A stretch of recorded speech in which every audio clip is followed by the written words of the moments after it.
I didn't get it, Kelly. Thank you. First time.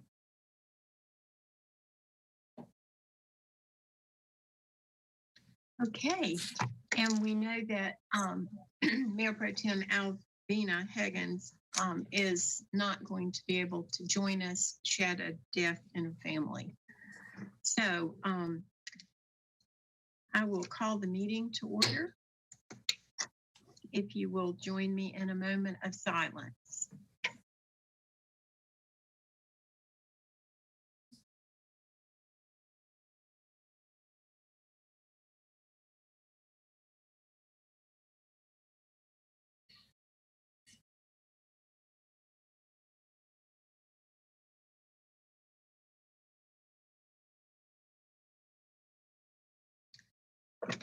Now, will you join me for the Pledge of Allegiance?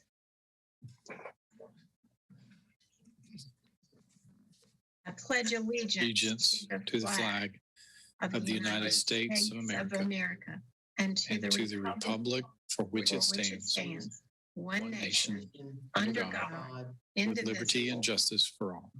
Liberty and justice for all. Thanks.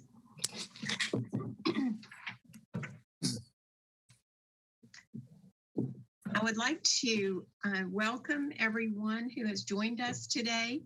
We are always happy to have you with us. The city is operating under a state of emergency declaration related to the spread of COVID-19. And in order to remain consistent with limiting physical interactions and the potential spread of COVID-19, City Council meetings will be held electronically until further notice. We appreciate your patience as we go through this together. We follow a written agenda, which is available on our website at salisburync.gov/agendas. City Council meetings are broadcast on WSRG, our local government TV station, formerly Access 16, which is available on Spectrum Channel 16 and Hotwire Channel 394. Meeting airtimes are posted on the station's website, WSRGTV.com. You can also watch current and past City Council meetings on demand from the city's website, salisburync.gov/videos. And now we're at number 4, adoption of agenda. Do I have a motion to adopt the agenda as presented? Okay, David, thank you. We have a motion. I will call the roll. Brian Miller. Aye. Tamara Sheffield. Aye. David Post. Aye. Karen Alexander, aye. Motion carries. Number 5, Mayor to proclaim the following observances. 77th anniversary of D-Day on June 6, 2021. Immigrant Heritage Month, June 2021. And Play Ball Summer, June 1st through August 31st, 2021. Number 6, Council to consider the consent agenda. A, adopt the minutes of the regular meeting of May 18th, 2021. Authorize the city manager to execute a contract with Iron Horse Development for a Salisbury Paul Brune grant in the amount of $150,000 to rehabilitate 121 West Council Street. C, adopt a budget ordinance amendment to the FY 2020-2021 budget in the amount of $369,171 to appropriate coronavirus aid, relief, and economic security, community development block grant, CDBG-CV funds. D, receive the certificate of sufficiency for the voluntary annexation of PFG LLC parcels 408-024 and 408-089. And adopt a resolution setting the date of the public hearing for July 20th, 2021. And F, endorse the Ella Brown Cannon House located at 202 Fulton Street to be listed in the National Register of Historic Places. G, adopt a budget ordinance amendment to the FY 2020-2021 budget in the amount of $15,750 to appropriate Parks and Rec Hurley Park donation. H, adopt a budget ordinance amendment to the FY 2020-2021 budget in the amount of $100,000 to appropriate grant funds from the Fred Standback Donor Advised Fund for park improvements. And I, adopt a budget ordinance amendment to the FY 2020-2021 budget in the amount of $17,018 to appropriate grant funds from North Carolina Alliance of YMCAs for the child care staff expense for August through November 2020. And J, adopt a budget ordinance amendment to the FY 2020-2021 budget in the amount of $25,000 to appropriate a Parks and Recreation donation for the pickleball courts. K, approve a right-of-way encroachment by Spectrum for the installation of directional bore duct on Filbert Street per section 11-24, 27 in parentheses of the city code. L, adopt a budget ordinance amendment to the FY 2020-2021 budget in the amount of $13,950 to appropriate grant funds from the Blanche and Julian Robertson Family Foundation. M, adopt a budget ordinance amendment to the FY 2020-2021 budget in the amount of $2,800 to appropriate donations received by the police department. N, adopt a budget ordinance amendment to the FY 2020-2021 budget in the amount of $24,770 to appropriate grant funds received from the Office of Justice Programs, Office for Victims of Crime, for a law enforcement-based victim specialist grant. O, adopt a resolution amending the joint resolution establishing the Salisbury-Rowan County Economic Development Commission to approve amendments to the commission's bylaws. P, authorize a stormwater grant in the amount of $15,287.50 for improvements to 1931 Sherwood Street. Funds are available in the FY 2020 and 2021 budget to cover this grant. Authorize a stormwater grant in the amount of $4,267.50 for improvement to 1607 North Jackson Street. Funds are available in the FY 2020-2021 budget to cover this grant. So I would like a motion to adopt the consent agenda as presented. Could I ask a question? Could I ask Yes, a question? of course. Yes. The agenda packet, two things. One is, I'm sorry, Fred Standback. It didn't say what that was from. I'm just curious what it was for. From the Fred Standback trust. It was for the Parks and Recreation lane. Do you have a specific for, or is it designated specifically? No restrictions on those funds. It was Mr. Standback, and it's in talking to Nick Aceves, they plan to use it for improvements to the park system, enhancements. Okay. So it can go anywhere it's needed in the park system. My second thing is, can you hear me now? Yes. My second thing was that I got a question about the $25,000 for pickleball. I just want to know, and that is in the notes, but I just want the public to be aware of the fact that this was a donation received by Parks and Rec. I mean, donation to the city, which was, controversial when it was received, but this is just simply taking it out of that donation fund and giving it to the city so they can pay those costs.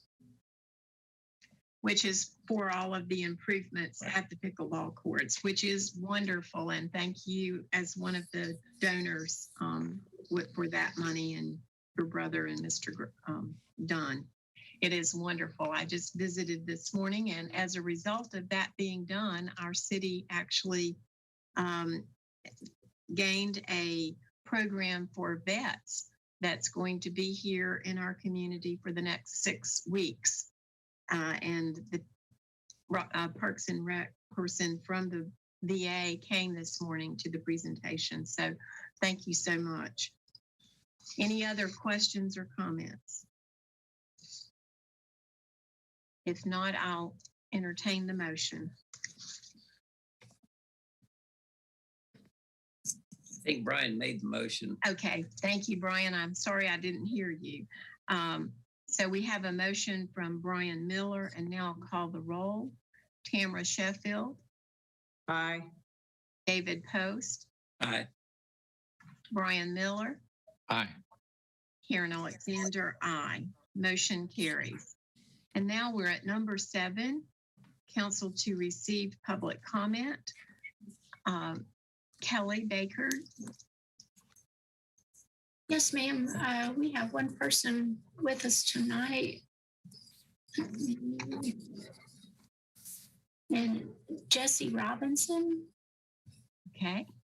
And Ms. Robinson, you should be able to unmute yourself. Good evening, City Council. How are y'all? Thank you. And you're up. All right. So I have 2 properties that are on South Street, 720 and 728. I acquired the properties and have loans to rehab those.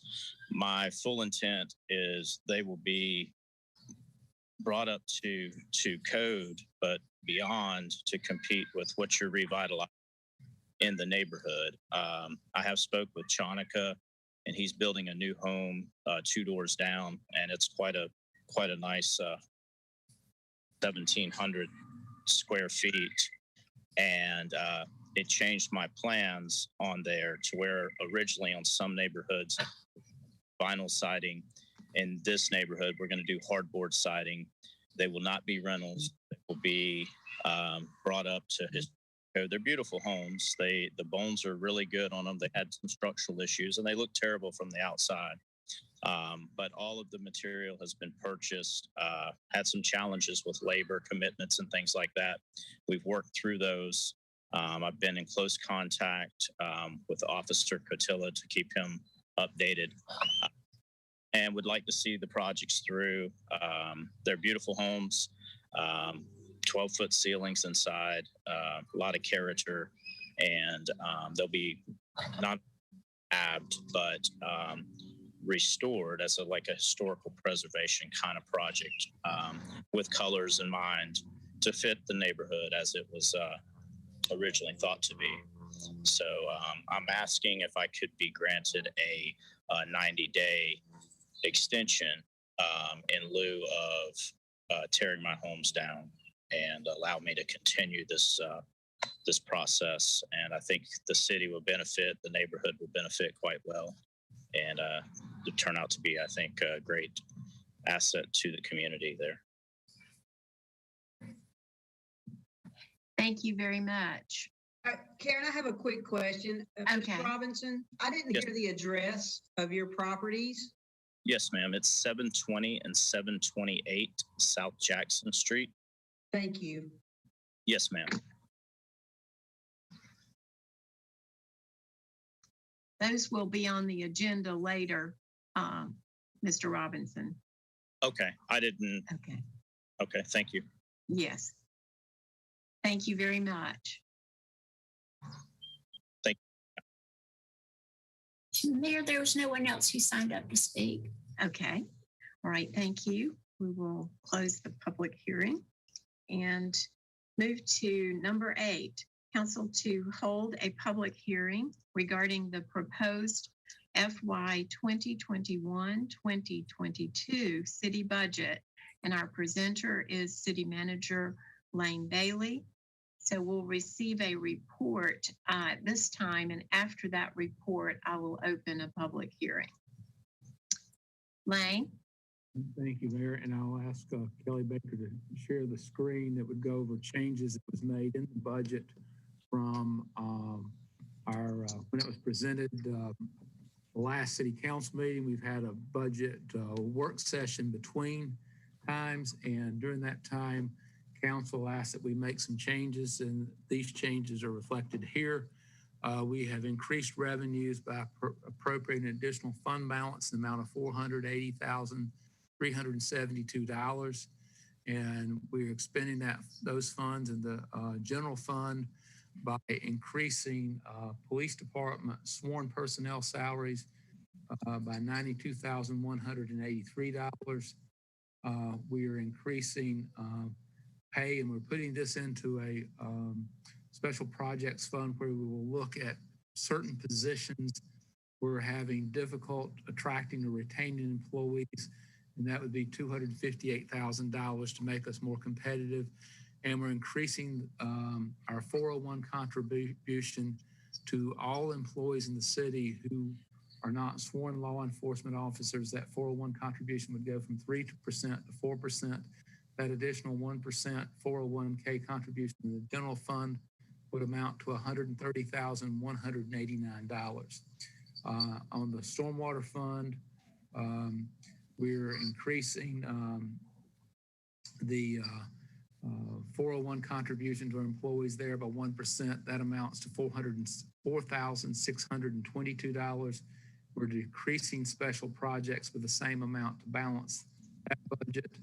In our water and sewer fund, we are increasing the 401 contribution by $47,145 and decreasing professional services by the same amount.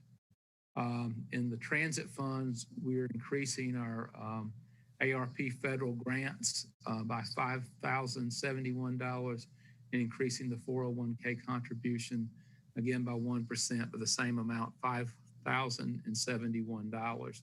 This brings the budget into balance and reflects the changes that council desired to see at the last council meeting.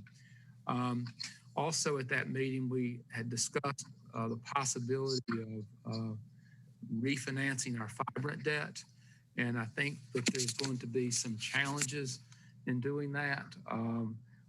We are still working with bond counsel and our financial advisors, but we think the LGC may frown on that.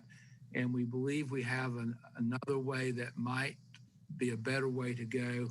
And that is to earmark or set aside $4 million that we would draw down funds, $500,000 a year over the final 8 years of the loan to offset that debt. That would also give us a little bit more insurance if we had some financial issue that came up in years 3 or 4 or whenever that made us think we needed healthier fund balance instead, because we would still keep the money. We would just be using those funds to help offset the debt payment that we had on the fibrant fund. We wouldn't be putting any more fund balance toward the vibrant debt now because we've exceeded that amount this year.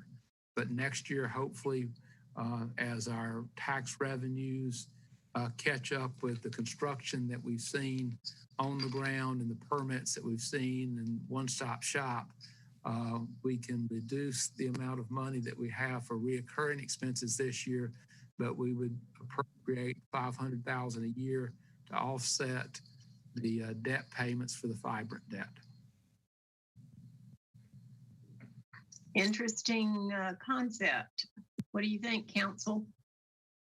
Just to confirm, we're not going to be making any more payments than we ordinarily would. We're just going to be funding some of those payments from fund balance instead of from tax receipts. Is that correct?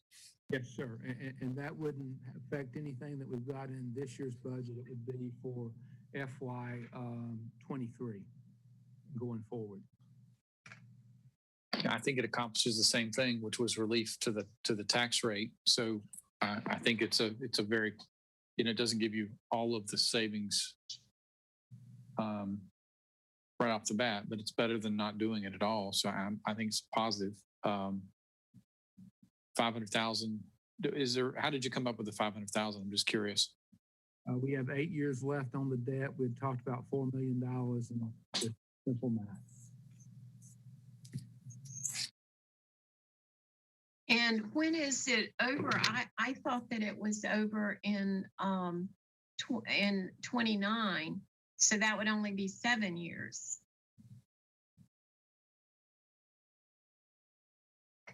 I think you're muted, Lang. That is correct. That is correct. I'm sorry. Yes. Okay.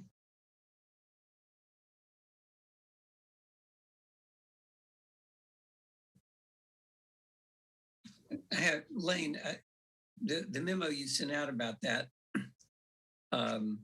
indicated that if we went through the process that our bond counsel and financial advisor said we wouldn't get anything because if we refinanced it, it would simply come off the back end anyway, which means that we would not have, instead of being paid off, I guess in 2029, it would be paid off in about a half. We would not have to make the payment in 2029. We would probably make, in round numbers, a half a payment in 2028. That's what we were thinking of, paying it down and reducing our debt, but our debt payment, but we cannot do that. So I understand that's what your memo said. If we refinanced it to $4 million or whatever, it would come off the payments at the end. Is that correct? And the payments are in round numbers close to $3 million. So $4 million would be a year and a half or something like that. Lane, you may be on mute again. Yeah, yes, sir. That's correct. Any other questions or comments? Lane, you mentioned the LGC, us doing the original idea kept us at a concerning amount for them, right? If we do this, that they have no concerns about those amounts of us doing that? We wouldn't involve LGC in this process. This would just be a policy that we adopt to do this, and we wouldn't need LGC approval to appropriate this amount of fund balance each year to pay off the debt. And we would be accomplishing literally the same thing without the cost of refinancing and getting involved with the LGC. That's correct. And okay, and paying any penalties for prepaying the one we have. And also, if we were to refinance, I mean, I'm not an expert in this, but I've seen where we could be looking at inflation later in the year. We don't know what rates we would get if we were to refinance, and that could be a roll of the dice as well. Yeah, this seems like a really creative, wonderful idea. And you accomplished what council wanted. So thank you very much. Any other questions from council? Just a question, Lane.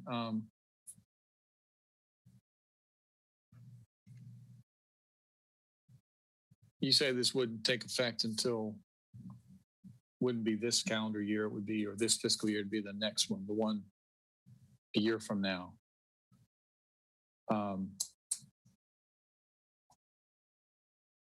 Why couldn't we do it sooner than that?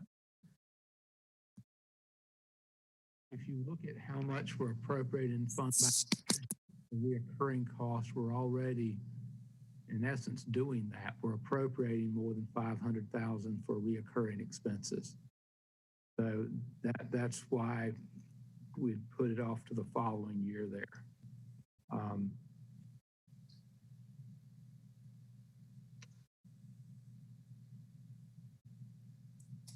Yeah, the only concern, I mean, it is what it is, but it's a shame that that scenario didn't work again, because I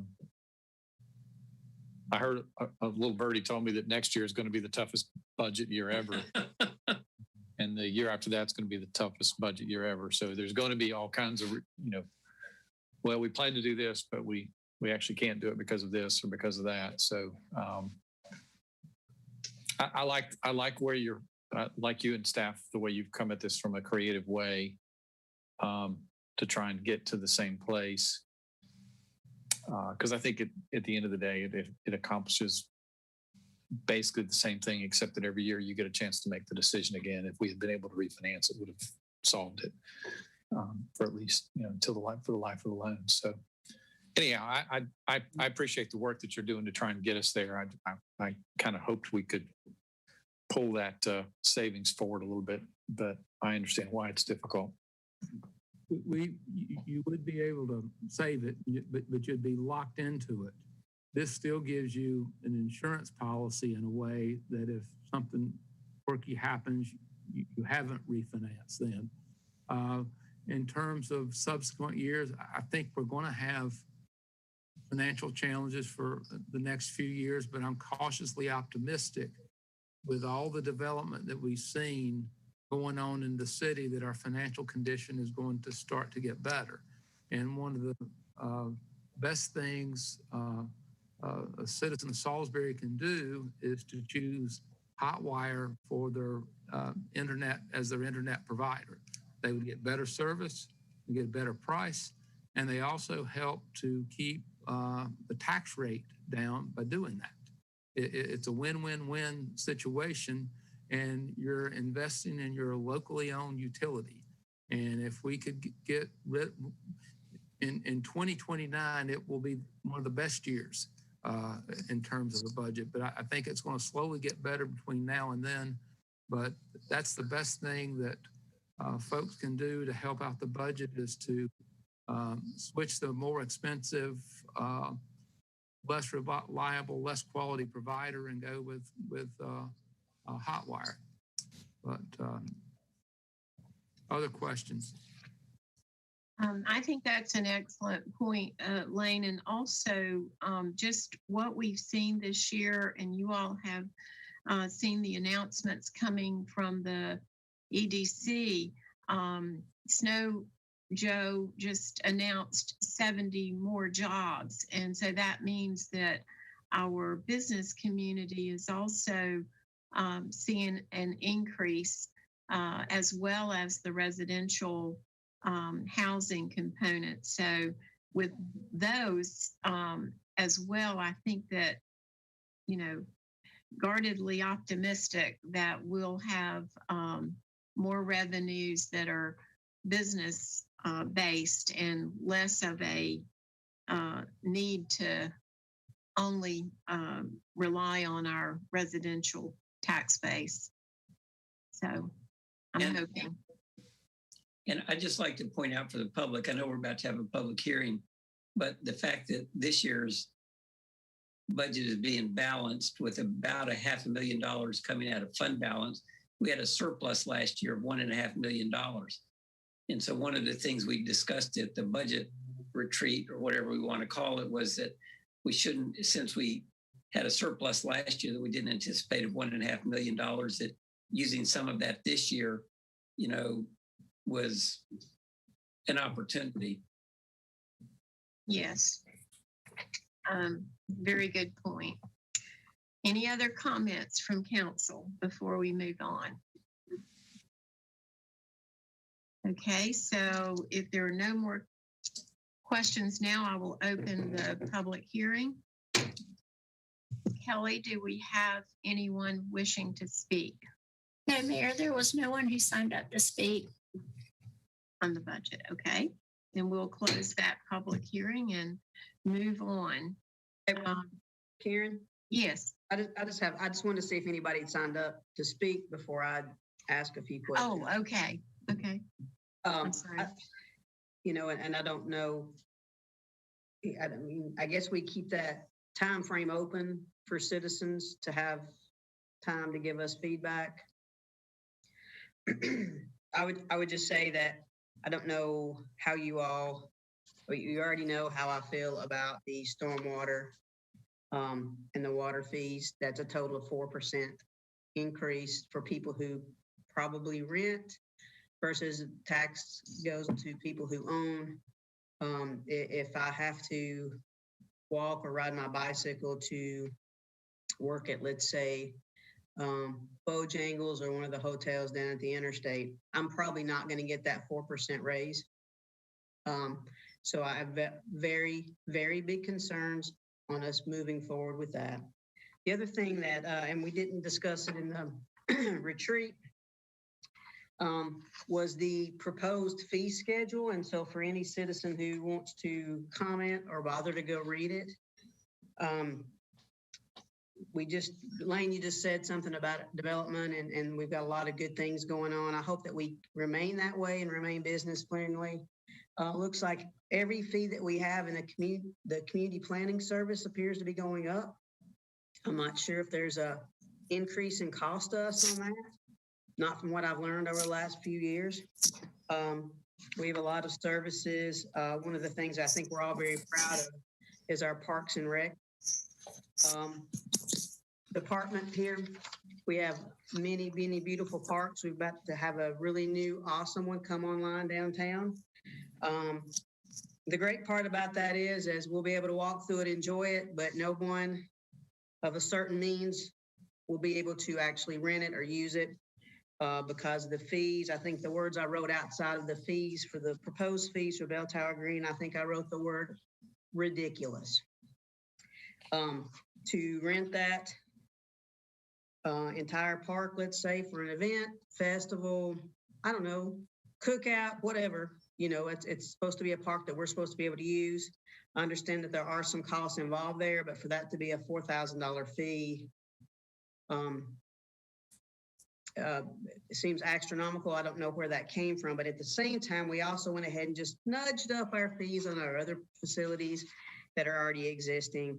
I just heard that we got a gift to help with our Parks and Rec department on our consent agenda. So I have huge concerns, and I would encourage all the citizens who are listening to please go review our proposed fee schedule, as I personally find them out of reach for people in my budget to enjoy the great Parks and Rec area that we have in Salisbury. So those are my concerns that we didn't really get to when we did our budget retreat.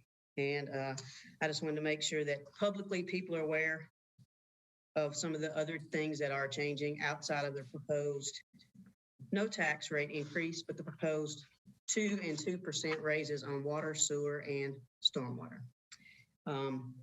It's not really a question, it's just a statement. So thank you. Thank you. So as usual, whenever we hold a public hearing virtually, you still have 24 hours for any comments from the public. So we will now move on.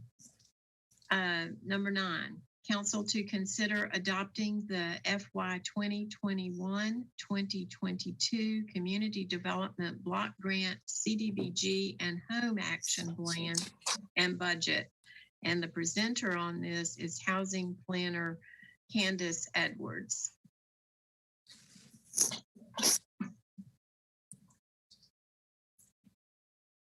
Good evening, Mayor and Council. I'm gonna go ahead and share my screen and get started.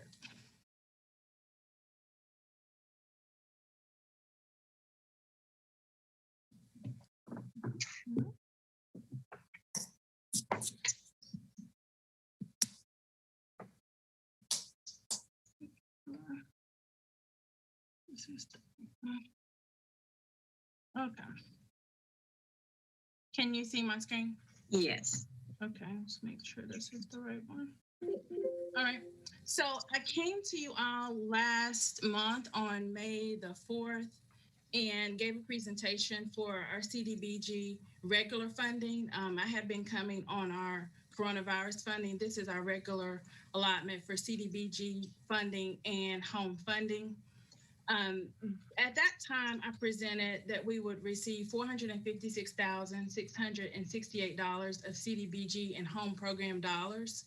The draft plan and budget was made available for 30 days for public inspection and comment period. We had 2 public input meetings held on March 29th and May 6th.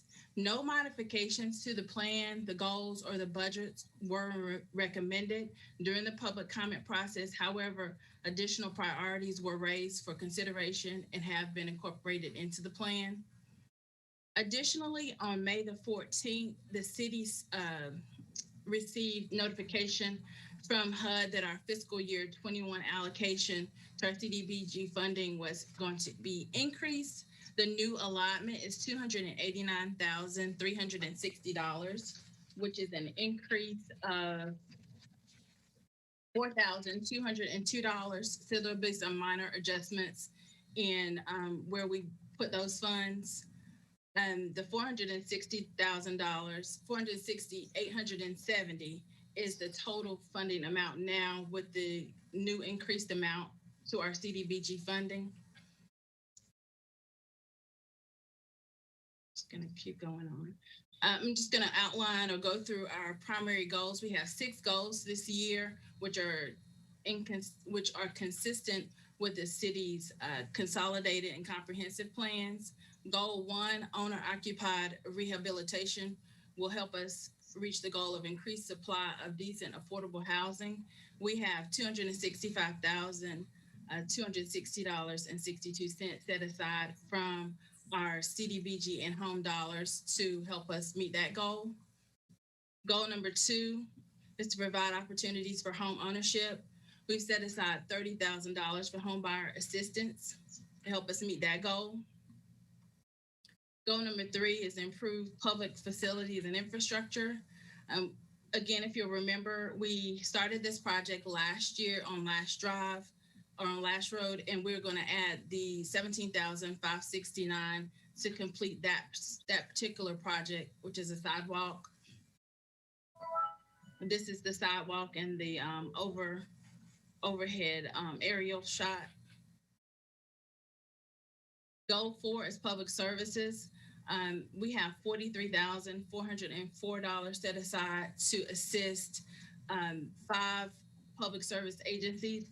We've increased the amount on Rowan Helping Ministries by $904. Originally, I presented $10,000 even, but we got the additional monies and we added another $904 to what they were asking.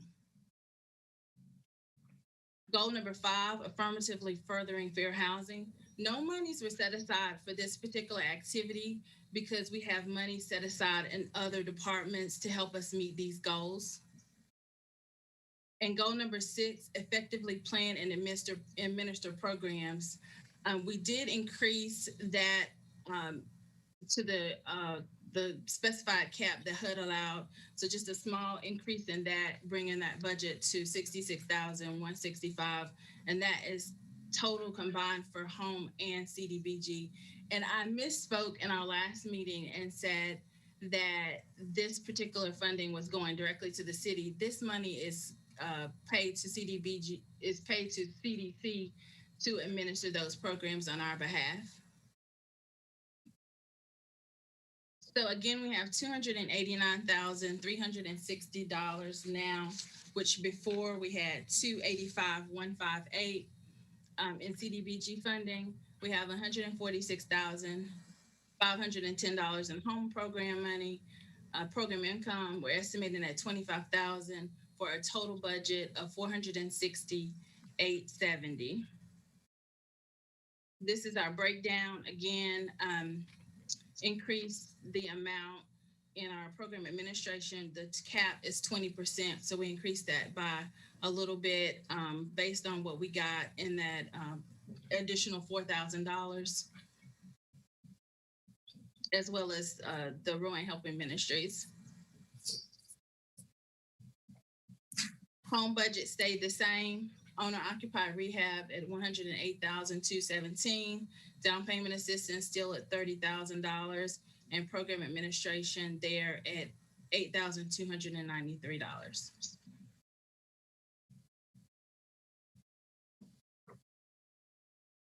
We had a citizen participation again. Those notices went out via social media. We posted the plan at the Rowan County Public Library System. We posted it online at the COB here at 132 North Main. So the plan has been out for 30 days and has been reviewed by the public. These are trends for 2014 to 2019. You asked me about those the last time. They're included in your packet. So at this point in our process, we have had our public hearing back in March. We've had a public input meeting. We have had the hearing notice go out in the newspaper. City Council has been presented with a budget and action plan. The 30-day notice for public review has been issued and has concluded as of today. The public input meeting on May the 6th. And today is the day that I'm presenting you with the final action plan and budget for your approval so that I can submit it to HUD. Thank you, Candace. Any questions from council in regard to anything that Candace presented? It's a lot of work. Thank you. Thank you. Yes, outstanding. So if we don't have any questions, do I hear a motion to adopt the FY 2021-2022 Community Development Block Grant, CDBG, and Home Action Plan and Budget? I'd be happy to make a motion. Thank you, Tamara. So we have a motion from Tamara. I'll call the question. David Post, Aye. Brian Miller, Aye. Tamara Sheffield, Aye. Karen Alexander, aye. Motion carries unanimously. Thank you, Candace Thank you. and team, for all your work. Thank you. Thanks, Candace. Very, very exciting. Okay, so now we are at item number 10. Council to consider adopting ordinances authorizing the demolition of the following structures. And our presenter is Code Services Manager Michael Cotillia. So we have 6 properties that are being recommended for demolition. So Mike, could you give us the process for coming to the conclusion on these properties? Good evening, Madam Mayor and Council. Can you see my screen? Yes, not yet. We can see you. Sorry about that. Okay. I want to thank you while you're looking for Michael for putting this in the packet. Great stuff. Yes. Sure. Kelly, I don't know if you can hear me, but I'm having my screen's ready to be shared. You'd be able to just select the screen you want to share and then hit share. Click share at the bottom corner. Should be a blue button.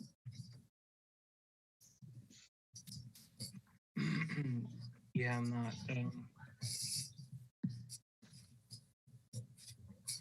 I don't have the blue button. I've seen it before, but for some reason I'm not getting it.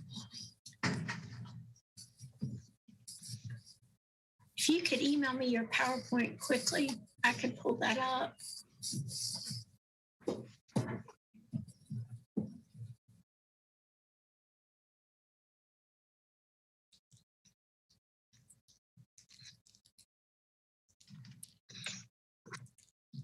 right, I sent it to you, Kelly. Yeah, I'm not seeing the blue button to share my screen.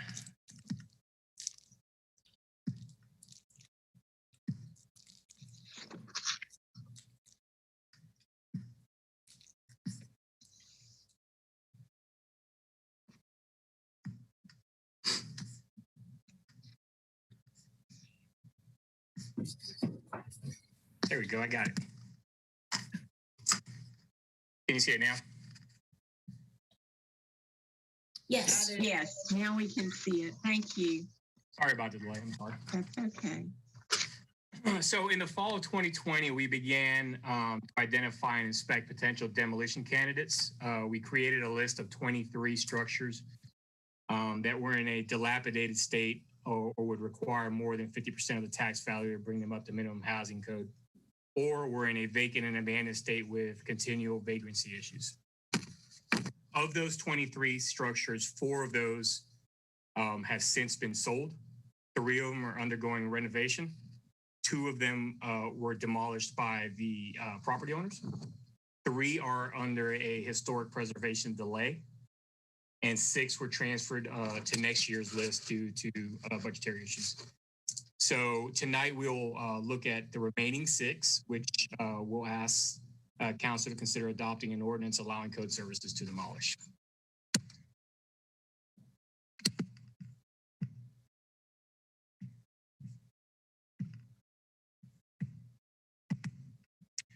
So the first property is 411 Grimm Street. This property was inspected in January of 2020, so this is a carryover from last year. All parties were notified via certified mail as a standard procedure. The structure was posted with a hearing notice. The hearing date was scheduled for January 29th of 2020. No one attended. This property was also posted in the demolition notice was posted in the Salisbury Post and had a compliance of April 29th of 2020. So that since has expired. It's been vacant since 2020, and it actually has a tree that fell on it in 2013 that fell through the center of the property, the structure, excuse me. As you can see in these pictures, it's suffered some pretty significant damage. The next property, the next structure is 210 South Caldwell. This property is also a carryover from 2020. It was issued the same orders of compliance. These were received and signed for by the property owners. They failed to comply with the 90-day compliance order and has been vacant since 2010. The structures had some pretty significant structural damage due to years of neglect.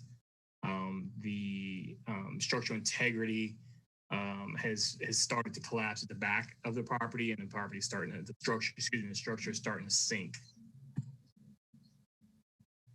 The next structure is at 420 Partee Street. This was a 2021 order of compliance issued on January 13th. Inspected on January the 13th. The compliance order was issued on February the 11th. All parties were also issued certified notices. The structure was posted on the 11th of February of 2021. Hearing date was held on the 24th. No one attended. And the compliance date for that one was May 24th of 2021. There's no current records of any utilities at this structure ever. So it's been vacant for quite some time. Thank you. This one has been one that's we've had a lot of issues with vagrancy and trespassing on. This next structure is at 606 West Ennis Street. This property owner was issued an order of compliance. They in turn sold it to avoid the demolition fees and the cost of demolition to someone who purchased it sight unseen. The structure is in pretty bad condition. They do not have the monetary means to demo it. They've given us consent. They've signed a consent form allowing the city to demolish that, with the understanding that the demo fees will then be transferred to them via a lien. This one again has been vacant for quite some time and has had a roof leak for numerous years. As you can see, the roof is starting to cave. These next two properties, I believe you heard from Mr. Robinson, the property owner.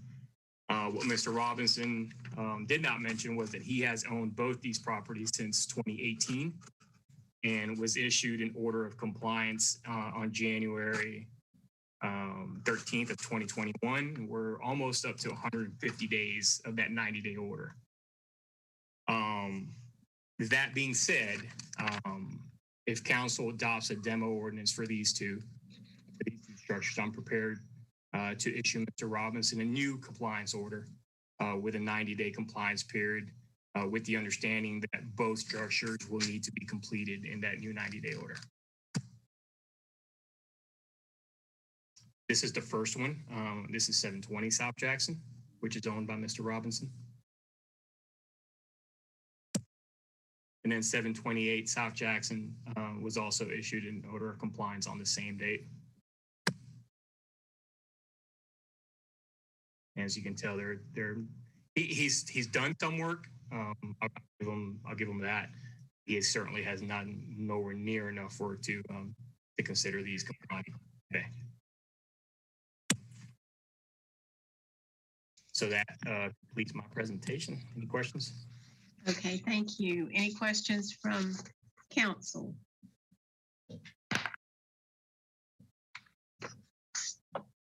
I have a couple.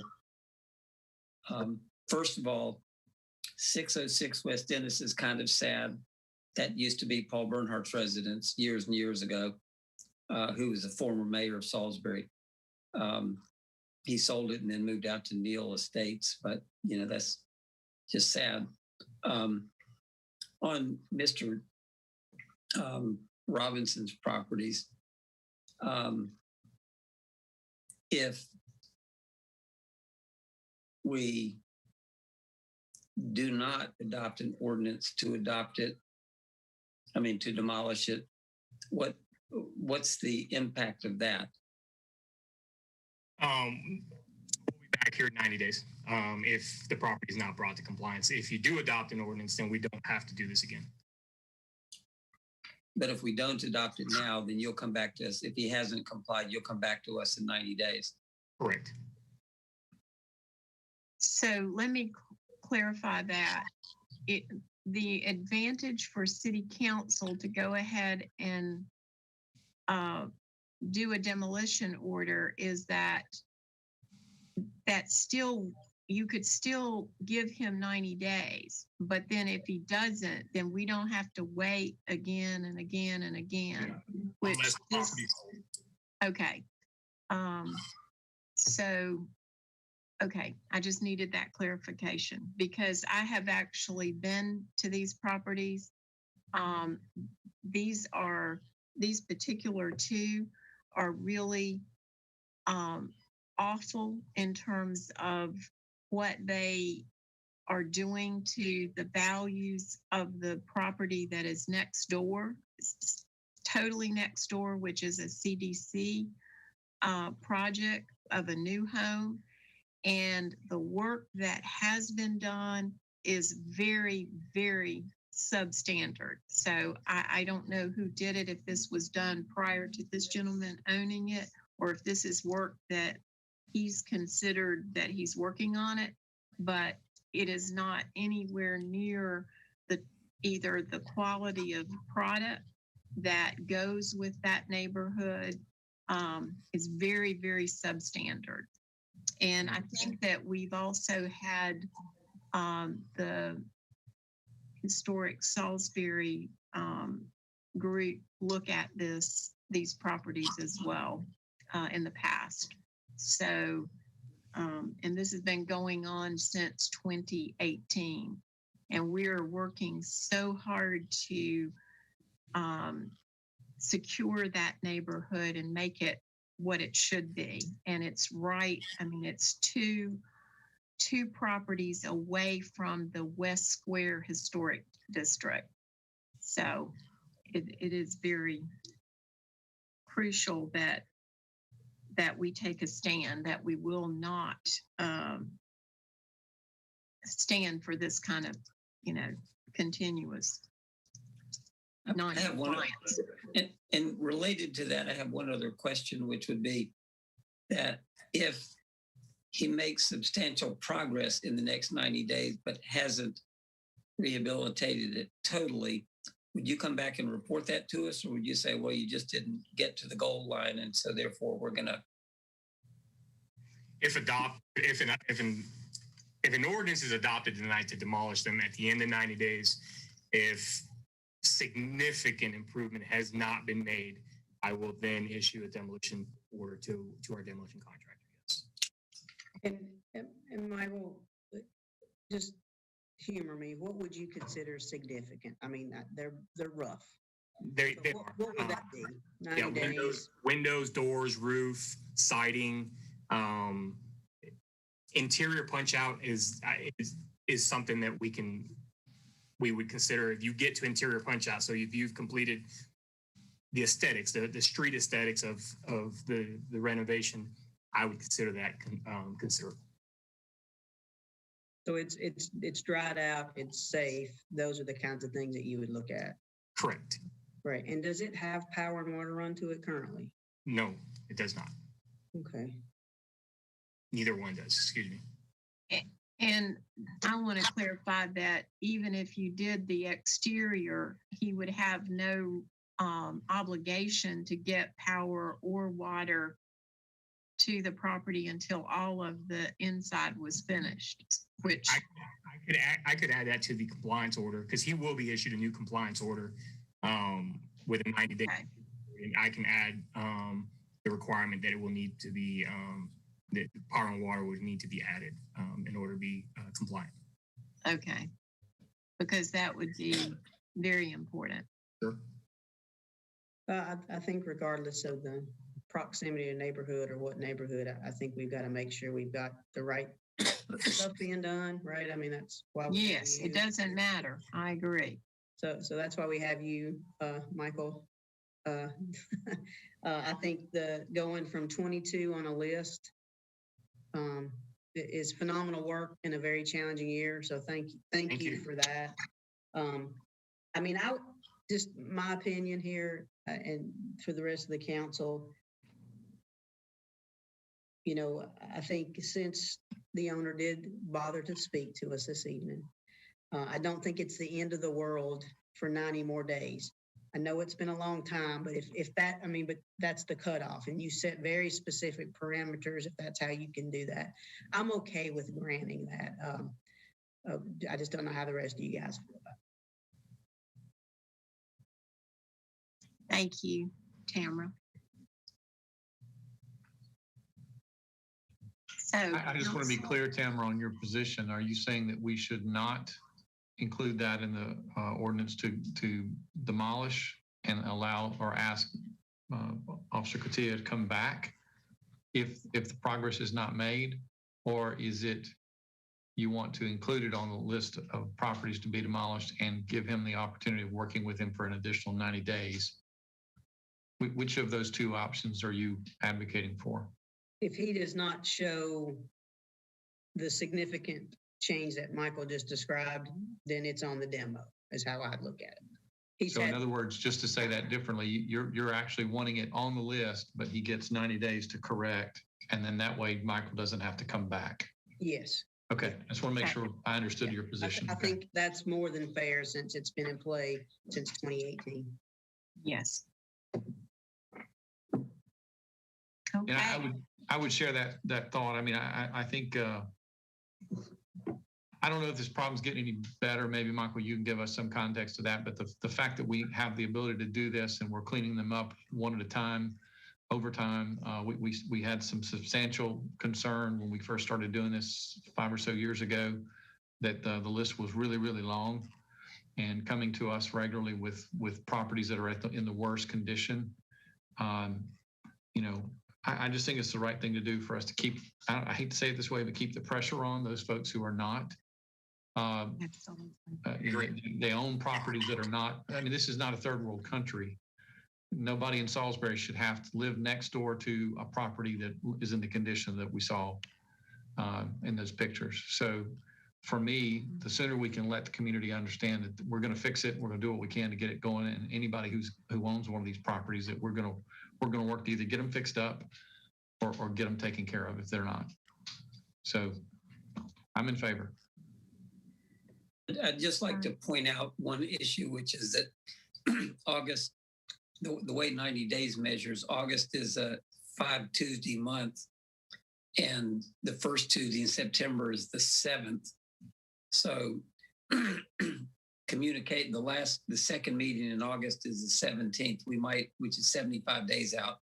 So I don't want there to be a communication issue. I just like, Michael, do what you got to do, but if significant progress is being made or not, but there's a dispute about it, give it an extra week and report to us. Okay. Absolutely.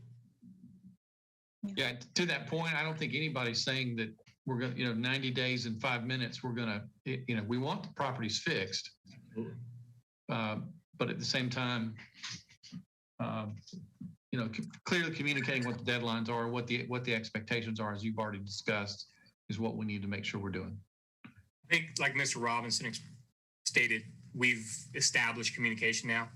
I think he understands where I stand, and the fact that we're going to need to see, and I use the word significant quite often with speaking. Want you to make sure that you write that up where that it is very clear of exactly what has to be accomplished, including water and sewer connections to the house. Because if not, it's not fair to the Chestnut Hills neighborhood that has had to endure this while other developers and nonprofits and the Historic Salisbury Foundation have made such incredible progress in that neighborhood. And these are the detriment, and they're the detriment to a brand new house that is going to be finished and up for sale by the CDC. And so I want there to be no question that we are serious. Ma'am, I agree. Karen, one thought that what you just said made me think about, Graham, does there need to be any kind of coordination between you and Michael as it relates to what's communicated and do we have to have really clear language that everybody's on the same page relative to what substantial repairs mean and what the deadline is? Is that something you need to get involved in? Yeah, so what I can do is look at the revised order that Mike puts together before it's signed by the mayor to make sure all that's laid out specifically. So it'd be the exact same order as the others, except this one would include additional language about a 90-day extension and what's required within that 90 days or the property will be demolished. Okay, Right. super. Thank you. And Thank with you. the other fork and demolishing could theoretically start tomorrow, right? The contractor is scheduled to be here next Monday, or Okay. I believe that's next Monday. He's scheduled to start on Monday. Okay. So council, any other questions or comments? If not, do I have a motion, and we have to do a motion for each separate property in accomplishing this goal for Michael. So anyone want to? Could we make a motion and include all 6 addresses in the same motion? Is that allowed, Graham? The way it's shown on our action agenda is separate. I think either way is fine. I think as long as you're clear about what you're doing, which is adopting all of the ordinances that are included within the packet, you could adopt them and list them by address, and that would be sufficient. Should we do them? I mean, if we did them together, should we do the 4 that are definitely 4 than 2. Yeah, and then the 2, but since that's different. Okay. All right. Mayor, if I could, just to be clean, because those have to be entered into the ordinance book, it really would help to have them separately. I know that's a hassle to go through them, but because the way they're written up, that each one is an individual ordinance, and to be clean in the ordinance book, it would be really helpful to have them independently. Okay. All right, council. You heard it from our expert. I'll make a motion to adopt an ordinance to order the demolition of a dwelling unit unfit for human habitation located at 411 Grimm Street in the city of Salisbury, North Carolina. Okay, we have a motion. I will call the question. Brian Miller, Aye. Tamara Sheffield, Aye. David Post, Aye. Karen Alexander, aye. Okay, motion carries. Now for the next. David, I'll spell you if you want to take turns. Go Motion for it. to We adopt can an ordinance. alternate. There you go. Order the demolition of a dwelling unit unfit for human habitation located at 210 South Caldwell Street in the city of Salisbury, North Carolina. Okay, we have a motion. I will call the question. Tamara Sheffield, Aye. David Post, Aye. Brian Miller, Aye. Karen Alexander, aye. Motion carries. I make a motion to adopt an ordinance to order the demolition of a dwelling unit unfit for human habitation located at 420 Partee Street in the city of Salisbury, North Carolina. Okay, we have a motion. I'll call the question. Brian Miller, Aye. David Post, Aye. Tamara Sheffield, Aye. Karen Alexander, aye. Motion carries. My turn. I'll make a motion to adopt an ordinance to order the demolition of a dwelling unit unfit for human habitation located at this is sad, at 606 West Ennis Street in the city of Salisbury, North Carolina. Okay, we have a motion. I will call the question. Tamara Sheffield, Aye. Brian Miller, Aye. David Post, Aye. Karen Alexander, aye. Motion carries. All right, and Do now we these- have do the these last two- two. I have a question about the next two. Just Graham, do these two need to say subject to a 90-day extension or something to that effect? Yes. Okay. Do we need to also say exactly what our expectation is from a council standpoint, that Michael is carrying out the wishes of the council? Can we just say subject In to? the ordinance, if you could just say what you summarize concisely your discussion earlier and add 90 days to comply with that, I can make sure that it's reflected correctly in the revised ordinance. Okay, thank you.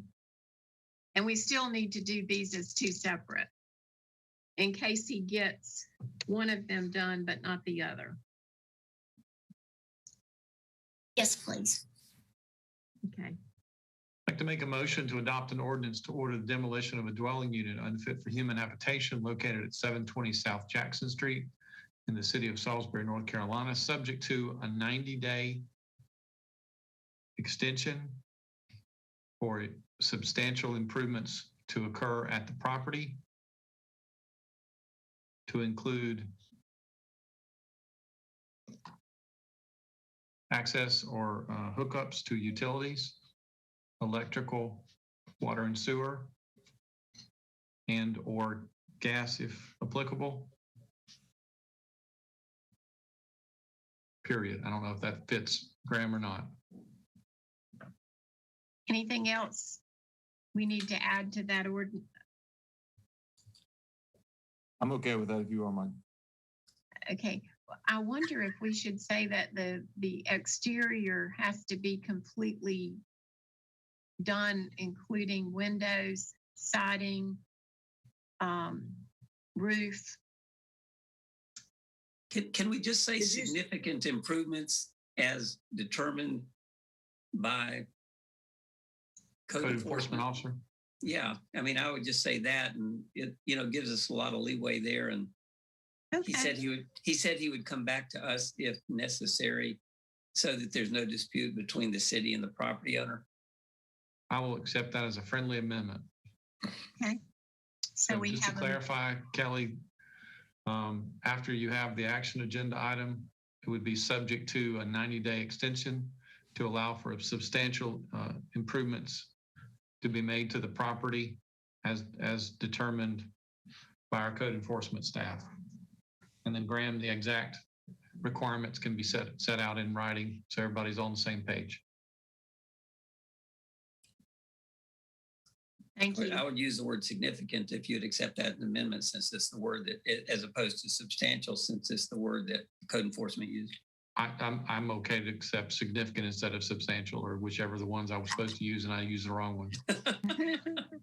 Okay, we have a motion. So now I will call the question.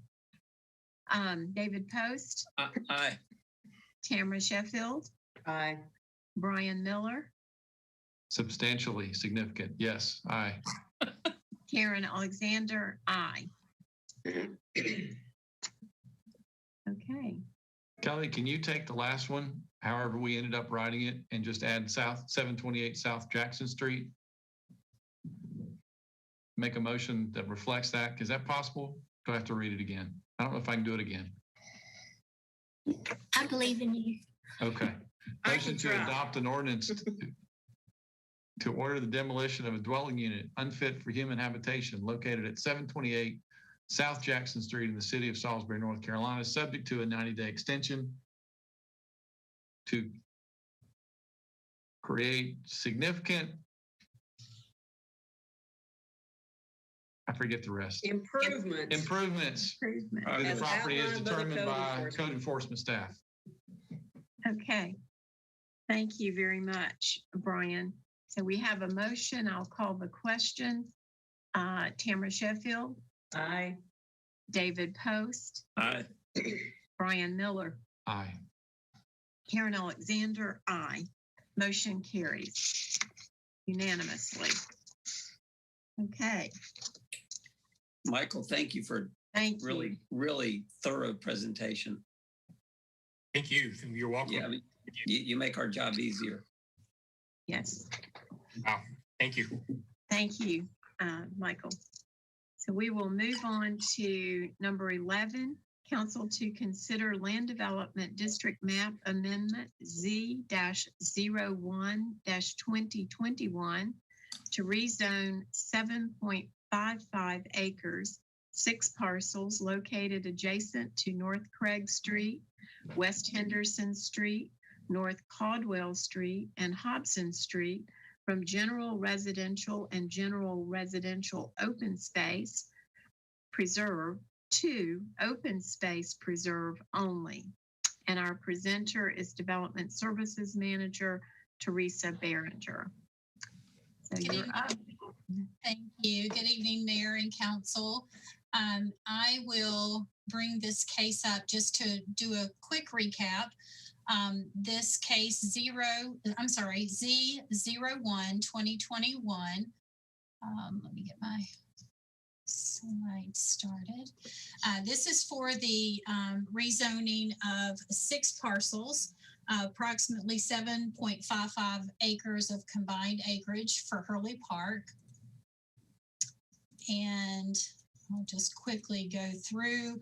Part of this proposal, the intent, not part of the rezoning, the intent is for the combination of these parcels in the rezoning for the future development of the Hurley Park Operations and Maintenance Office.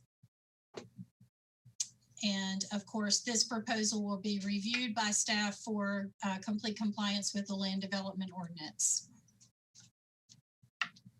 And I will be happy to answer any questions there may be. Okay, thank you. So council, any questions before you consider a motion? Did we receive any additional public comment or anything? I did not. Did not receive any additional either. Thank you.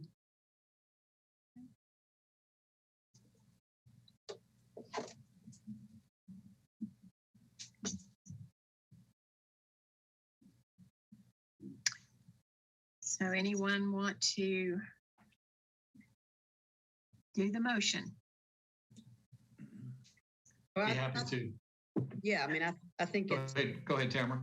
I was just saying it was something that I think is a good thing for the Yes. further preservation of Hurley Park, so I can make the motion. Okay. The city council hereby finds and determines that adoption of an ordinance to rezone the property described herein as requested is not inconsistent with the goals, objectives, and policies of the Vision 2020 Comprehensive Plan due to the proposed petition, site characteristics, surrounding development pattern, and observations provided by city planning staff, identifying there are no policies in direct opposition to the petition. Therefore, I move to adopt an ordinance amending the land development district map of the city of Salisbury, North Carolina, rezoning tax map 003, parcel 049 from general residential, GR6, and open space preserve OSP to open space preserve OSP, and tax map 003, parcel 050, 051, 052, 053, and 302 from general residential, GR6, to open space preserve OSP, the combined accumulative acreage being approximately 7.55 acres. Thank you, Tamara. So we have a motion. I'll call the question. David Post, Yes, easy. Brian Miller, Aye. Tamara Sheffield, Aye. Karen Alexander, aye. Motion carries unanimously. Okay, we're at 12.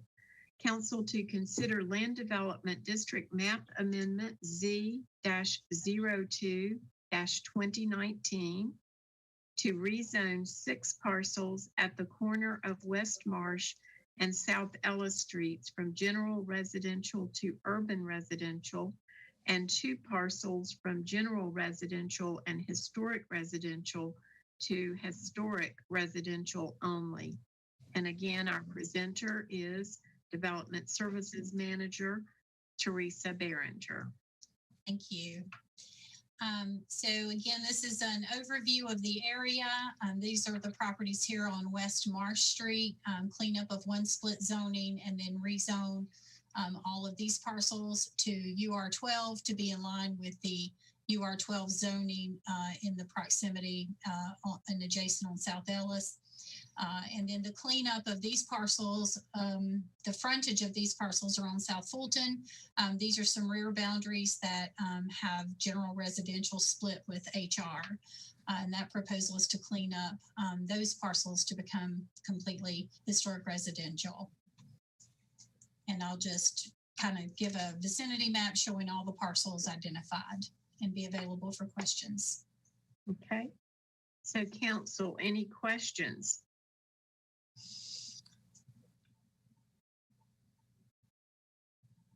I would like to ask Kelly and Teresa, did either of you receive any other questions or comments after the last meeting?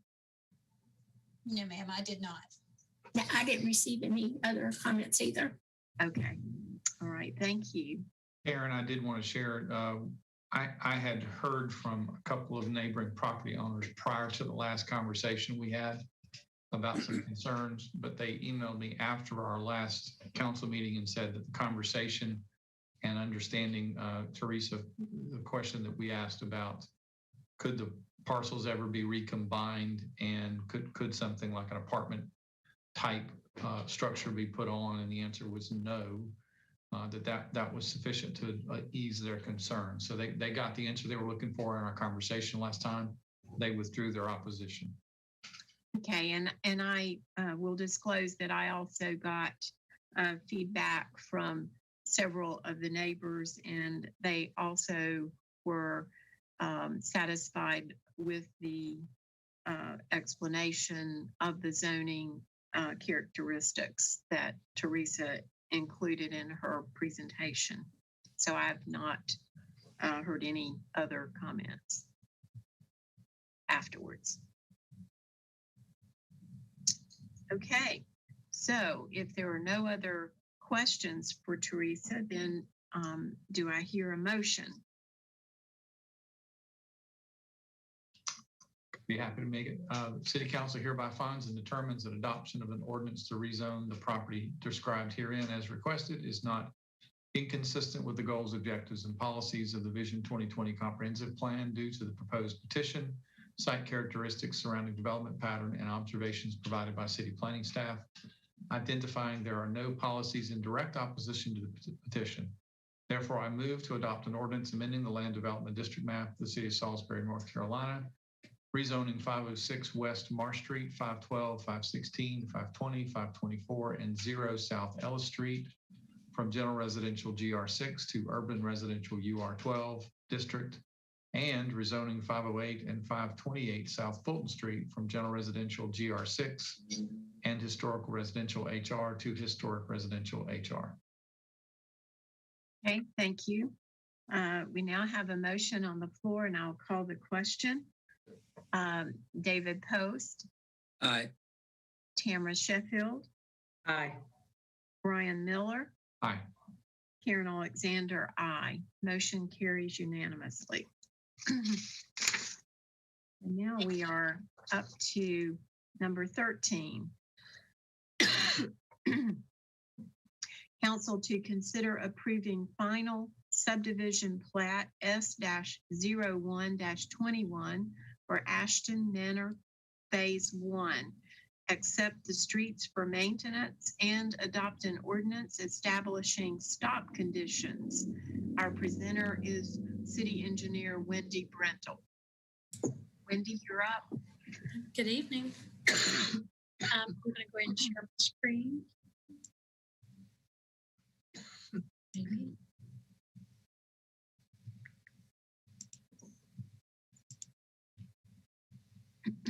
Is that showing up for you guys? Yes, it is.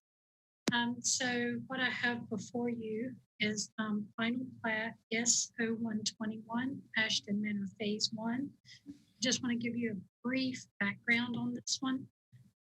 The subdivision was actually approved and constructed under our, what we call the old code, which was prior to the adoption of the LDO. So therefore it does come to you guys for approval. Ashton Manor consists of, the Phase 1 consists of 61 lots, which are a mixture of single family detached homes and townhomes. And you can see that plat here on your screen. I am going to go to the next screen. Just so you can see it a little better. The actual infrastructure for Phase 1 of Ashton Manor has been in place since the end of 2009.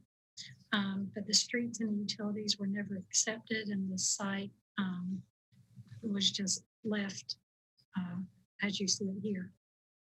So we had multiple developers contact us over the years, and finally have one that is wanting to finish out this development under the old approved layout. But before we could accept the streets, since it's been so long since the infrastructure was put in place, they did have to meet some requirements. So there was a punch list developed for the streets and storm drainage under the under section 5.03.2 of the subdivision ordinance that was in effect at the time this was constructed. They do have the ability to post a bond to get their final plat approved prior to finishing construction. So we developed a punch list for the streets and storm drain, which consists of some curb repair, some crack seal, some repaving of some areas and so forth. That totals almost $400,000.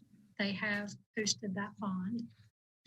And the water and sewer were permitted under North Carolina DENR, since we did not have local permitting authority at the time. Those are still valid, but SRU does do the testing and acceptance of the water and sewer. So that has been accomplished. The only thing we're waiting on would be the engineer certification and the as-built drawings. So we are ready to accept the streets for maintenance, adopt the ordinance for the stop conditions, but it does need to be subject to the receipt of the as-built drawings and the certifications for the water and sewer utility. And then once we receive those, we'll provide the final plat to the mayor for signatures. Does anybody have any questions? So Wendy, tonight, we're just giving the approval for that maintenance stuff to occur so that they can work on this development. Is that in a nutshell? Yes. So once you accept the final plat and the maintenance of the streets, we've accepted those into our system. We can count them for POW bill funds this year, and it allows the developer to start building, actually developing the lots. Because we have the bond in place, that does cover the punch list items if the developer would somehow default and not get those done. We release the bond once he completes those items. The only thing we're missing, again, is the certification for the water and sewer. Everything's been tested. We just have to get the paperwork finalizing that. So that's the only thing we're missing. Hey, any other questions? Yeah, Wendy, we no longer accept bonds, is that right? We actually do for some things, yes. Okay. What are the concerns reason why bonds are maybe not the preferred way to go for something like this?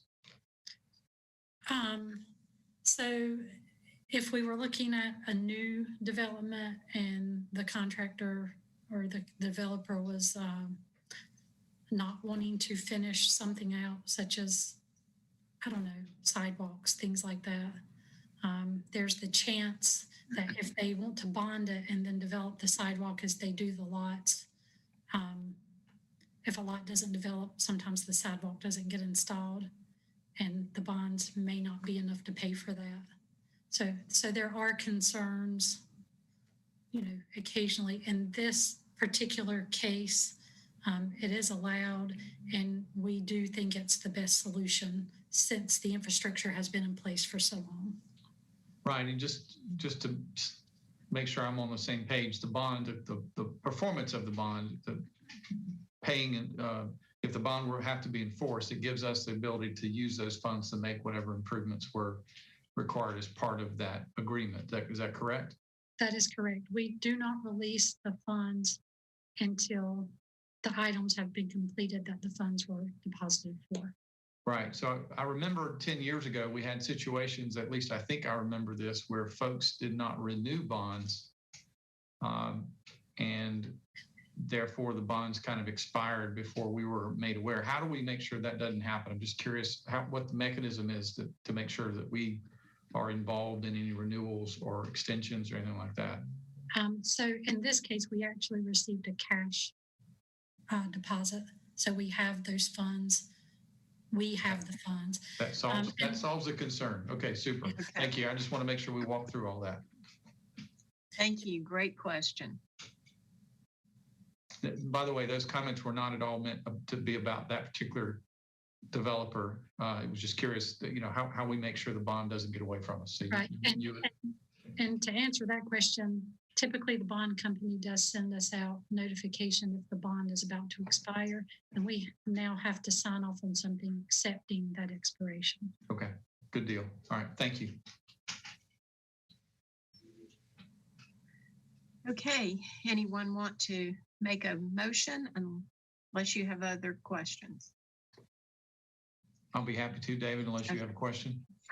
No, I'm good, Brian. Thank you. Motion to approve the final subdivision plat S-01-21 for Ashton Manor Phase 1, accept the streets for maintenance and adopt an ordinance amending section 13-332, Article 10, Chapter 13 of the Code of the City of Salisbury relating to stop signs. Okay, we have a motion, and now I'll call the question. Tamara Sheffield. Aye. David Post. Aye. Brian Miller. Aye. Karen Alexander. Aye. Motion carries unanimously. Thank you. By the way, for me, Karen, anytime Teresa and Wendy want to come on our agenda, we just let them come. This is the most fun of being a council member, is Planning and zoning. I'm not sure Tamara would agree with me, but this is the most fun I have. So appreciate it very much. That's Ladies, just thanks for your because help. you served on planning board for so long. You're gonna but I be like quoted reading on that, Brian. You like to read those long motions. Okay. Thank you so much. All right. So now we will move on to number 14, council to consider appointments to various boards and commissions. We are still in need of 2 regular planning board members and 1 ETJ. So are we I'd like ready to I'd do like- that? May I address that for a minute? Yes, please. I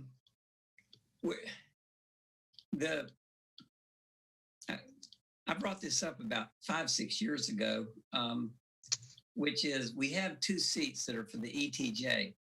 I think we should give some thought to maybe eliminating one as being a required ETJ seat. We've had trouble filling that seat. And now, since we cannot just, annex, we don't have annexation authority any longer, which is when that happened, it became difficult to fill these seats. There's some zoning anomalies in Salisbury where a house or 2 lives in a donut hole, where they're completely surrounded by city limits, but they are not in the city limits. And so there's some talk about, well, let's talk to one of those folks. So I've called one, gotten a referral on another one and said, would you be willing to serve? And they said, no, but we don't want to be in the city limits, although they are totally, if they're a couple of acres that just happen to not get zoned into the city when the city expanded. I think that we're better off with the planning board that's fully staffed rather than having chronically having chronic vacancies. And so one of my suggestions would be that we, first of all, eliminate the requirement that one of the 2 ETJ seats be eliminated as ETJ being requirement for that seat, which would leave us with 1 required ETJ seat. That would not preclude us from having more than 1 person who lives in the ETJ from being on planning board. But I think this problem has been going on for 6-8 years since I was on planning board. And, it's why have a chronically vacant seat? Now, I think that we have to do something to fix that. I'm not sure why we should have any assigned ETJ seat other than the fact that it keeps us focused on it. And that's why I think 1 seat is sufficient. We ought to invite anybody that lives in the ETJ to participate, to volunteer for planning board.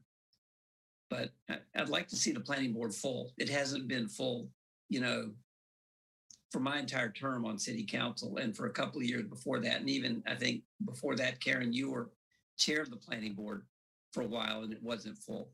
So, this goes back a long way. So why perpetuate this fiction that we're going to find somebody? Let's first, before we assign anybody, let's eliminate that requirement. And I don't know, Graham, if we've got to do that by vote or by ordinance. I don't know how we do that. So it's a little more difficult than that. You've got to have proportional representation. And I looked into this a couple years back.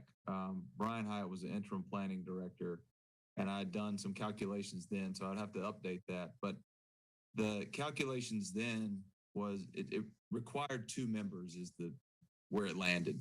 It was something like just barely over 1 member was required. There's a part of a member required. You got to have 2. So the only way to reduce it down to 1 member would be to reduce the size of the planning board. And you could reduce it from 12 to 10, and that would make it just the statutory minimum of 1 required. I don't know how that's going to play out with the census numbers, whenever those come out, we would have to use those to determine how big our ETJ population is as it relates to our city population. And that would just go to what size the planning board would need to be to make it one member. If we don't reduce the size of the planning board and the proportion stays the same, we're still going to have 2 members.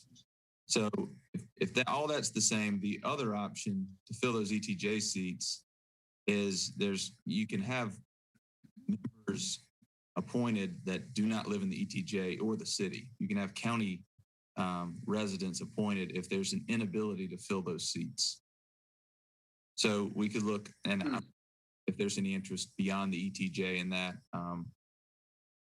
But that would be another, that would probably be the simplest option. And I say that not knowing the willingness of county residents to participate on our planning board.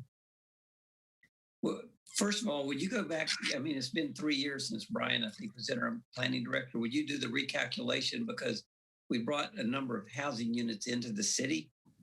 You know, maybe that 1.1 is no longer 1.1 or whatever it is. Can you, could you report back to us on that? Yeah, I can update those numbers, and the statute, the number of the statute has changed with the recodification into 160D.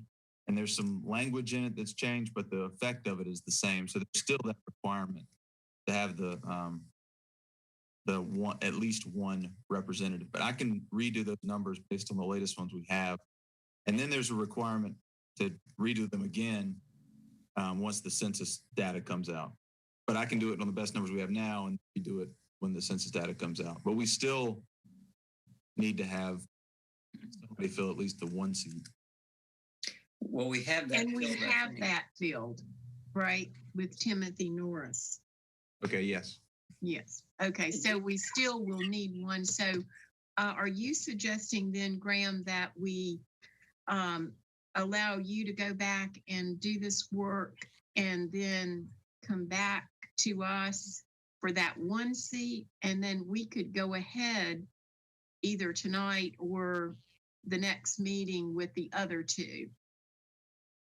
Is it better in terms of what you're thinking and to David's point, that if we wait until we have the new census data, we may not have a problem anyway, because if enough of the ETJ area has been taken into the city and those residents are now city residents, then that may just put us back into slightly under, 0.9 instead of 1.1 or whatever.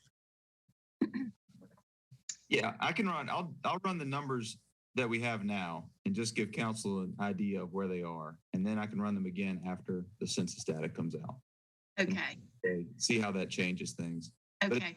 But the legality of the board, I don't think that there's any problem with how it's currently constituted and that 1 seat remaining open. We're trying to fill it. So I don't think there's any issue with that. So we're doing our best to do that. And I'll get the numbers updated and provide those to council. Okay.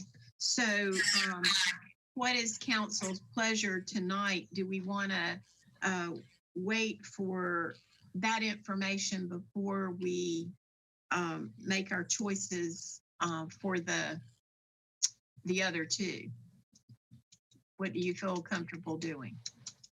Well, Graham, how soon do you think you could get that first information?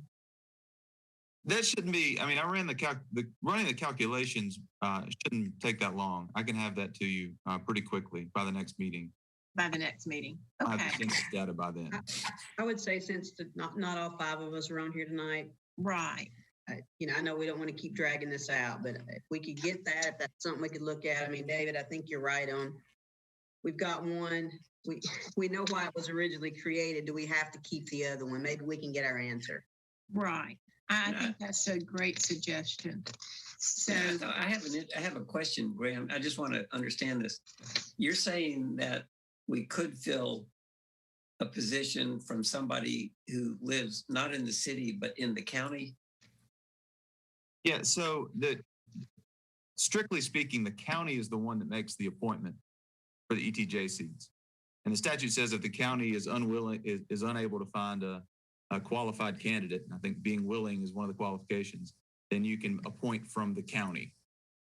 But the county still has to make that appointment. The only time the city can make the appointment is if the city asks the county to make the appointment and the county doesn't do anything. Now, I think that there's a practice of the city recommending to the county and then the county appointing who it is that the city recommended. You know, I think we could have a conversation, even if we wanted to, with the county and let them ask them if they have, without us giving them the recommendation that we want, you know, say, do you have someone who, could you let your constituency know that we would be interested in a county resident being on our planning board if we have that interest? I mean, I was not unaware of that option. But it's more of a fail-safe option. We've done our due diligence and tried to find somebody in the ETJ, and when you can't, then that option comes into play. Okay. Well, thank you. And I think that Tamara's suggestion to wait and get the additional information, and maybe we can do your suggestion as well, David, in the interim, and kind of be prepared for it would be the June, I believe it's 15th, June 15th meeting. We also have 2 vacant seats on the Human Relations Council, and our Mayor Pro Tem is the liaison to that. And since she is not here tonight because of a family death, I think it would be better for us to wait and do this at our next meeting, which she would be present. And she said she was going to reach out and determine her choice of the 2 for council's consideration. If everybody's okay with that. I'm seeing people shake their hands and thumbs up, so yes. We'll do that. Okay. All right, so we'll move on to number 15, City Attorney's Report. I don't have anything for the council tonight, Madam Mayor. Thank you. Okay. City Manager's Report. Mayor, I have 2 things. I wanted to let the public know, especially those in Brentwood Acres and Newsom Road, know that our Public Works Department, Street Department is working hard to clear storm debris. We had a microburst over the weekend. Greg Powers said it's one of the worst areas hit. It's a very small area, but it was hit pretty hard. And they're working to clear the streets and ask people to be patient. And we appreciate the hard work from our street and public works crews there. And then also some great news that we received today. The North Carolina Insurance Commissioner was in town and he announced that our Salisbury Fire Department has improved its insurance rating from a level 2 to a level 1 rating. And our fire department is one of just 17 fire departments in North Carolina that are at the level 1 insurance rating. That's a great testament to the fire department, but it also speaks well for the Salisbury Rowan Utilities Department. Water resources are very important in that rating, as well as our telecommunications folks who help with dispatching. And all this means that our citizens will see reduced rates on their fire insurance ratings or fire insurance coverage. So very proud of the department and I think appreciate all the council's support and what they've done for the fire department and our utilities department, whether it be investment in Station 6, investment in our utilities. I think you all can be very proud of the department and take credit in the great things that we have seen accomplished there. So thank you. That's all. Yes. Okay. Thank you, Lane. That was a wonderful event today. Very, very proud of them. So we're at number 17, council's comments. Anyone have comments? I've got a couple I had a of chance things. to reach out to Chief Parnell today and tell him I wasn't going to be able to make the ceremony today, but Lane, I'm not sure what you'd have to do to get him to get that smile off his face for getting to level 1, but he's probably going to have it on there for a little while. But as long as I've known Chief Parnell, he's talked about how that's the recognition of a department that does the best work across our state. It's something he's kind of held up as an ideal, something that he always wanted to accomplish. So I'm so proud of the chief and the staff and all of his leadership team and all that. I know the station has a lot to do with it and the coverage as well, but they run a good operation. I want to say how much I appreciate all of them and what they do for our citizens every day. So on behalf of myself, I just want to say again, Chief, well done. Thank you, Brian. And I think Tamara had a comment.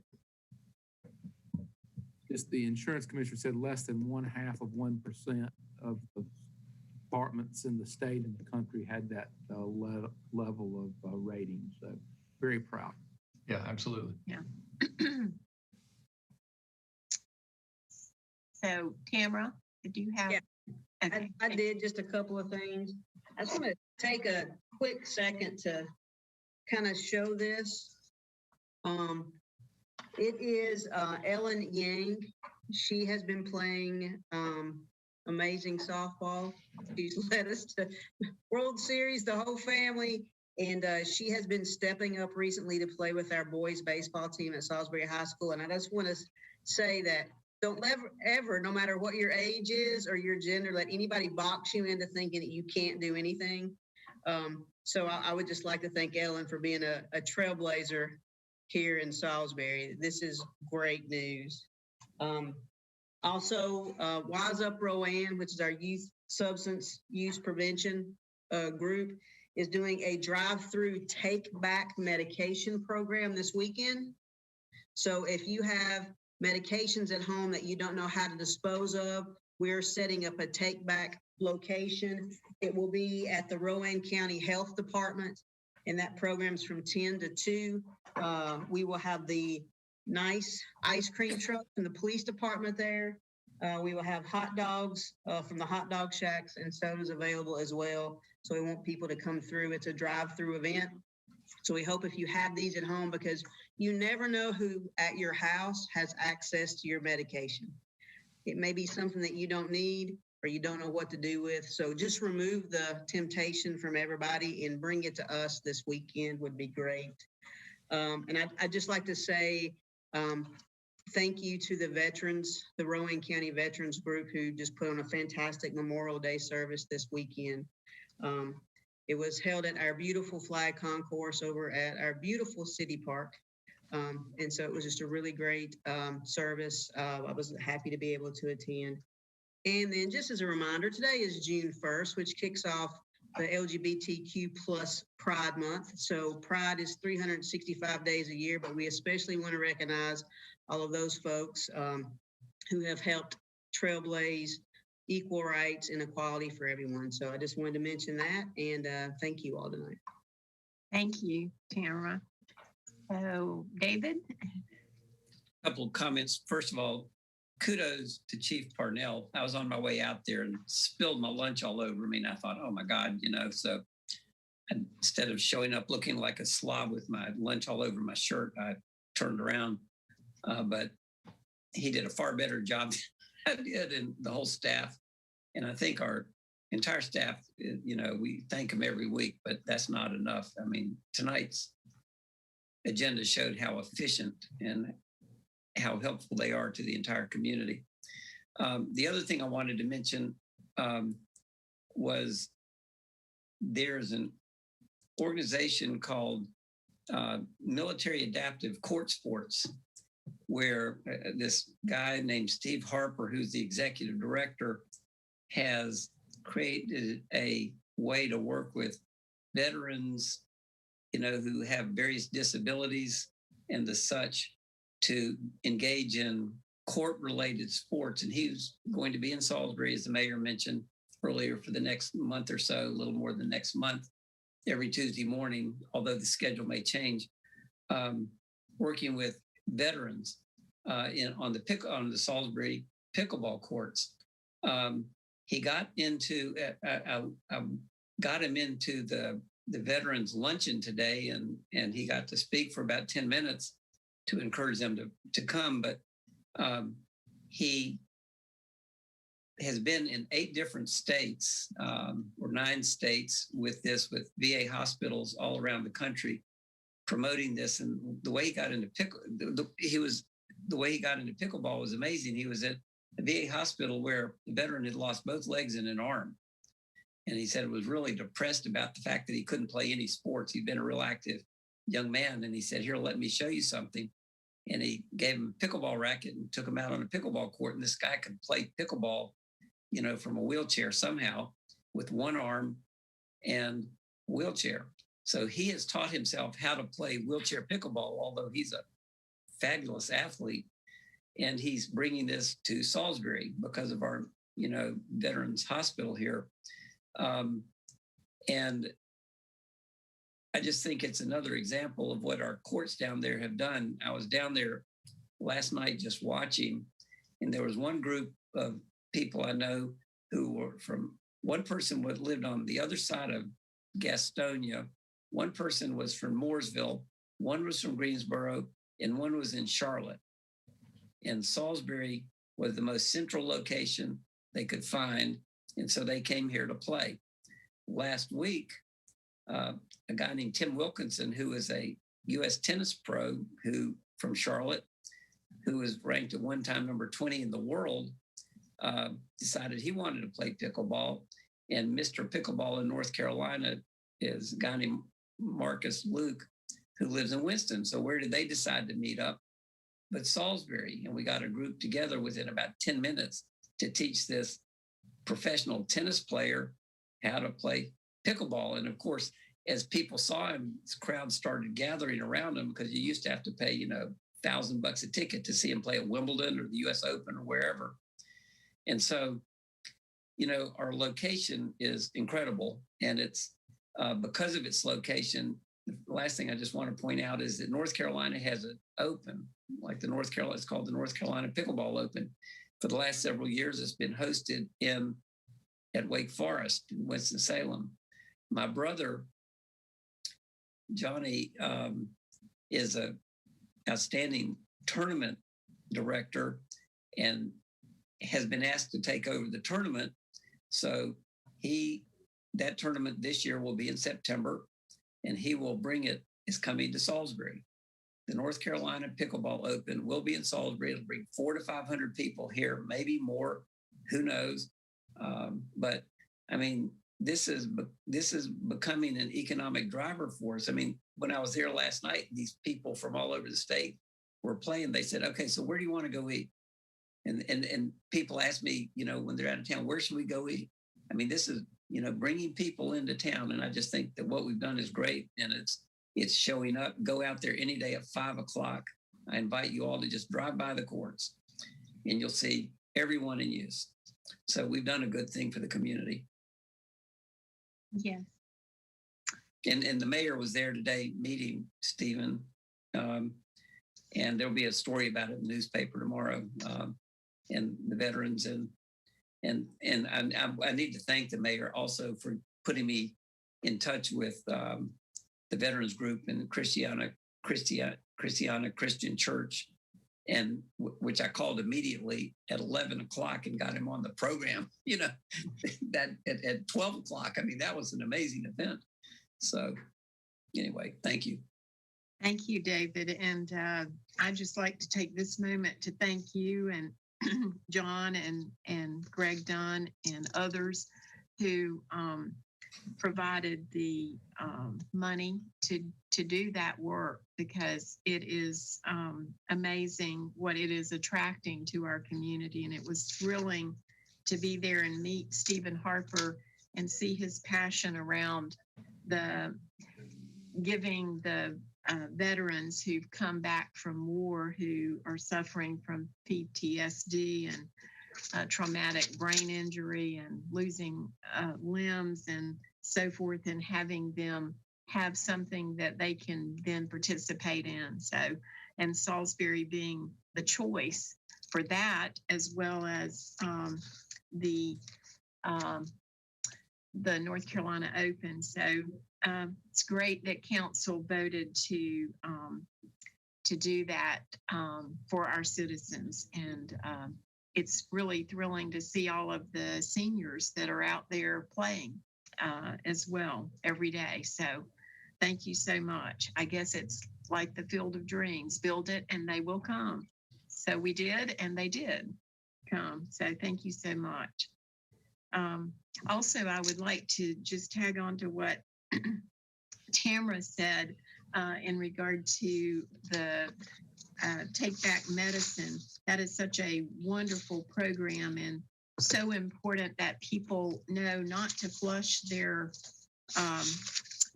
old medicine down the toilet, because it does affect the water quality. So, and it makes it difficult. So be sure to participate in that very, very important program that the Wise Up has done. And thank you, Tamara, for all the work you're doing with that group. It's really important. And I would like to say how proud I am also of Chief Parnell and all of his team, which he gives them so much credit. And he also made the comment that this was a 20-year process of realizing this dream. So thank you to this council and all of the council members, mayors and city managers and staff that prepare budgets that contributed to this being a reality for Chief and all of his staff. And they were all there, and all of our partnerships, because as with anything, it's our partnerships beyond even our city staff that is important, like our 911 relationship with the county. So everybody pulling in one direction, it's amazing what can be accomplished. And the result is that our citizens gain, both from a business standpoint and individually. So kudos again to Chief Parnell and all of his leadership team and every fireman. And they were there and so proud today. So now I'll just go for the announcements. The Downtown Salisbury Inc. will host the 8th annual Wine About Winter event on Friday, June 18th from 5 p.m. to 9 p.m. Tickets include a tasting pass, signature Wine About Winter tasting glass, and carrying bag. For ticket sales and detailed information, please visit www.downtownsalisburync.com or call 704-637-7814. Tickets are $22.50 in advance or $30 the day of the event. And applications are now being accepted for neighborhood participation in the 2021 Block Work event, scheduled for Saturday, October 23rd, 2021. Applications and guidelines are available online at www.salisburync.gov/blockwork. The deadline to submit an application is June 11th, 2021. For more information, contact Alyssa Nelson at 704-638-5235 or email blockwork@salisburync.gov. And for those who may not know what Blockwork is, we've had numerous neighborhoods that get a block or more of their neighborhood worked on by community volunteers, students from surrounding colleges. And it's amazing at the end of the day how it transforms a neighborhood and has created even further work. And a good example of that is West End, which they did a project at on Barraw Street, and that block just exploded with other private investments, and the values of those homes have gone up substantially. And North Lee Street and South Lee Street has benefited from the block work. So if you're involved in your neighborhood, make sure that you get your application in because it is competitive. And with that, if there's no other comment from council, I will ask for a motion to adjourn. So moved. So we have a motion. I'll call the question. Brian Miller, Aye. Tamara Sheffield, Aye. David Post, Aye. Karen Alexander, aye. Thank you, staff and council, for a great meeting. Y'all. See Have a you. Good night, y'all.